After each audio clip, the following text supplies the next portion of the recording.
Alam mo bang may isang lindol sa Pilipinas na sa sobrang lakas, parang literal na binulabog ang buong bansa? Yup, ganun ka-intense. Ito ang pinakamalakas na lindol sa kasaysayan ng Pilipinas. This is Moro Gulf Earthquake na nangyari noong August 17, 1976. Guess what kung gaano ito kalakas? Magnitude 7.9. Malapit ito sa Cotabato, Mindanao. At hindi lang ito basta yumanig ha. Nagdulot ito ng dambuhalang tsunami na umabot sa baybayin ng Moro Gulf. Imaginein mo to.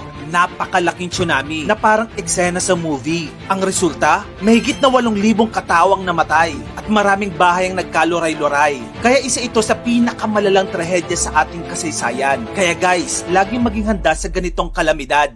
Uy, narinig mo na ba yung tsunami na nangyari lately sa buong Pacific? Yung sa Japan, Hawaii, California, Peru, Chile. Dahil ito sa malakas na lindol na yumanig sa Russia nitong July 2025 lang. Magnitude 8.8. Isa ito sa pinakamalakas na lindol na nangyari lately. Ang insidenteng ito ang paalala sa atin na kapag gumalaw ang lupa sa ilalim ng dagat, maaaring bumangon ang halimaw na tinatawag nating tsunami. At kung akala mong malala na ang nangyari lately sa Russia, teka lang. Dahil ito ang top 5 na pinakamalakas na tsunami sa kasaysayan. Number 5, 1896 Sanrico Tsunami sa Japan. Ito ang kauna-unahang malupit na tsunami na nagturo sa Japan kung gaano kabagsik ang dagat. June 15, 1896, isang magnitude 8.5 na lindol ang yumanig sa ilalim ng Pacific Ocean malapit sa Sanrico Coast. Ang resulta, tsunami na halos 38-meter high waves. To give you a perspective, kasing taas na yan ng isang building na may 12 floors.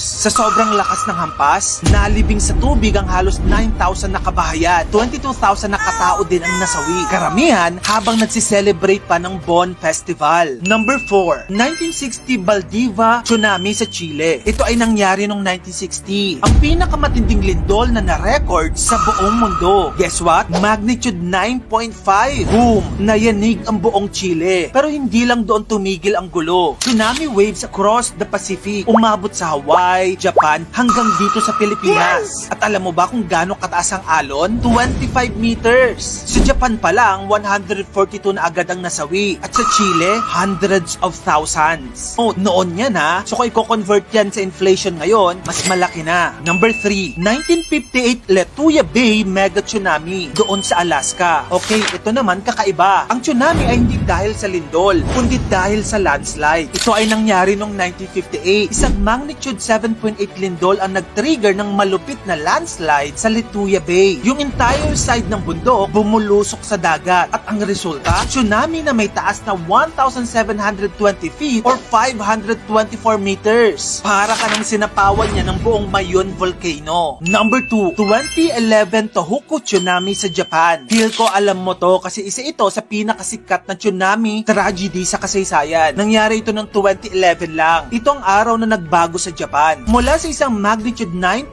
na lindol offshore, dumiretso agad ang higanting alon sa northeast coast. Gaano kataas ang alon? 40.5 meters. Cities wiped out. Cars, bahay, buildings, sinangay lahat. 18,500 ang nasawi at nawawala. Pero ang pinakagrabe, naitala ang meltdown ng Fukushima Nuclear Power Plant. Number 1, 2004 Indian Ocean Tsunami. Ito ang tunay na halimaw. December 26, 2004. Isang magnitude 9.1 to 9.3 na lindol sa ilalim ng Indian Ocean, malapit sa Sumatra. Walang early warning systems noon, kaya bigla na lang dumating ang wall of water na may taas na 30 to 50 meters sa ilang lugar. Tinamaan ng 14 na bansa: Indonesia, Sri Lanka, India, Thailand, lahat lubog. At ang bilang ng nasawi, 230,000 na katao. Totoo lang, priceless ang devastation dahil sa mga buhay na nawala. Lindol man o landslide, isang iglap lang, pwedeng magising ang halimaw sa dagat. Sa bawat tsunami, hindi lang pera ang nawala, kundi buong buhay at kasaysayan. Sa totoo lang, mayaman ang Pilipinas. Napakayaman.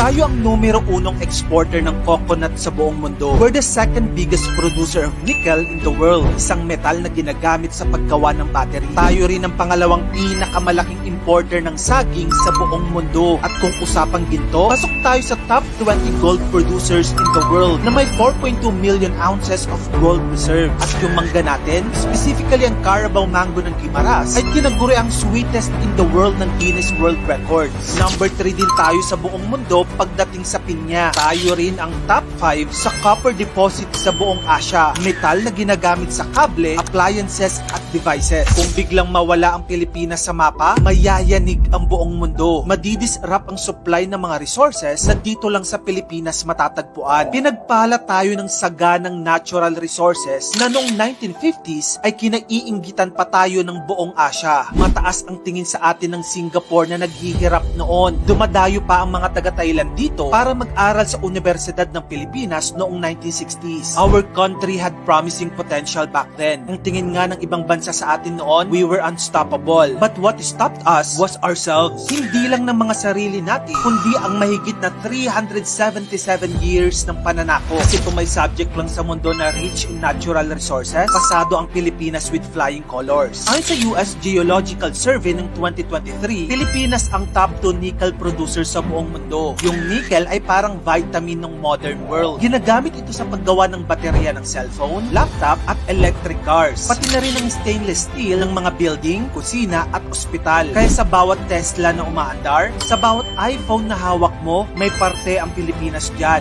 Fun fact pa, noong 2023, umabot sa $1.55 billion ang kita ng Pilipinas sa nickel export. Pero ang tanong, nakarating ba yan sa ordinaryong Pilipino? Pero kailangan din natin isipin na ang pagmimina ng mga precious metals nito ay nakakasira din ng kalikasan kung saan ang Pilipinas ay pinagpala din. Meron tayong 36,000 kilometers ng coastline, kaya't mayaman tayo sa isda at marine life. Tayo ang isa sa may pinakamagagandang beach sa buong mundo. Actually, nirecognize nga ng Travel Plus Leisure ang Palawan at Boracay bilang ilan sa mga pinakamagagandang isla sa buong mundo. Pero hindi lang likas na yaman ang puhunan ng Pilipinas. Tao mismo natin, kayamanan na. Ayon sa Department of Migrant Workers, may 2.3 million OFWs ngayon na nagtatrabaho sa 190 na bansa sa buong mundo. Mga nurse, seaman, engineer, teacher, caregiver, architect, lahat meron tayo. At kung ang talent naman na pag-uusapan, world class din. Andyan sina Bruno Mars, Manny Pacquiao, Alex Ayala na Filipina tennis prodigy, si Dr. Reyna Reyes na sinasabing Filipina who proved Einstein right, at marami pang mga gifted na Pilipino. Patunay na kahit saan mo dalhin ang Pinoy, nag-e-excel. Pero ang nakakalungkot isipin, karamihan sa kanila ay umaalis ng bansa kasi dito kulang ang oportunidad. We have everything, rich in natural resources and impeccable Filipino talent. Pero bakit nga ba hanggang ngayon, tila nakagapos pa rin tayo? It seems like we have lost our own identity. Ang pangunahing dahilan, ang mahigit na 377 years na pananakop sa atin. Mga Espanyol, Amerikano, Hapon, na halos 4 na siglo tayong ginapo sa sarili nating bayan. Kaya kahit ngayon, utak natin, kolonya pa rin. Na ang banyaga magaling, na ang lokal, laging kulang. Na ang politika, para lang sa mayaman.